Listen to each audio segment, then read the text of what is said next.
Okay, so we're going to be talking about semicolons for you to help clear up some confusing details because these suckers, they're not confusing. They're not as confusing as you think. No. So semicolons separate two independent clauses that are related in one topic.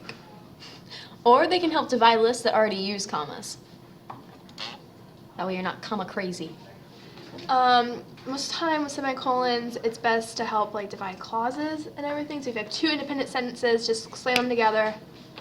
Yeah. And it makes it easier. So for example, we have these two sentences. My teachers give me more homework than I can do after school, and I decided to take a study hall this year to keep up on schoolwork. They're related, so drop a semicolon.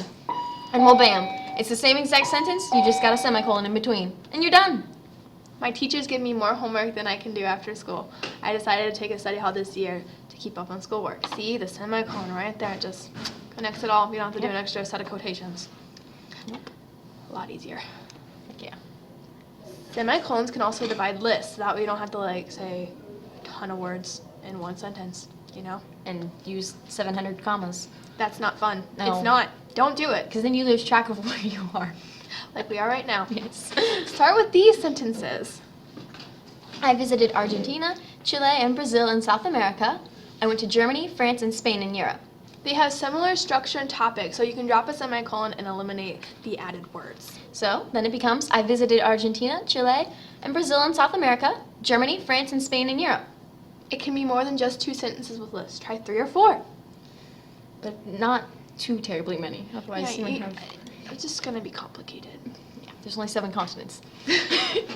Bad examples. I like cheeseburgers. I have to go to the store. I'm tired of people getting chemistry confused with physics. They're not related. No. Don't do it. And Just don't. And with independent clauses, it's best just to keep it to 2 instead of getting up to 3 or 4. Whereas with lists, you can use 3 or 4, but not so much with independent clauses. It just gets too wordy, too confusing, and then even if they are related, you can lose whoever's reading your sentence. Yeah. Another example is my friend wants to visit London this year, but her parents won't let her. You don't want to use conjunctions. No and, but, or, nor, or yet. They're unnecessary. Another example is when I went to Washington, D.C., I visited the White House, Lincoln Memorial, and the Jefferson Memorial. I went to a Broadway show in New York, saw the Eiffel Tower in Paris, and the St. Louis Arch. Wordy sentence. But they have different structure. So don't do it. Just don't. Yeah, they don't work. The first list that you have kind of lists things that are all in Washington, D.C., and then the next one has things that are in different, countries and cities. So it doesn't work. No, it doesn't. And that's all we've got for semicolons today. Yep, that's pretty much it. Pretty simple. Not too confusing. Not too scary. Love them. They kind of they do wink at you. Practice. And bring it into us, and we'll tell you if you're doing it right. I won't. I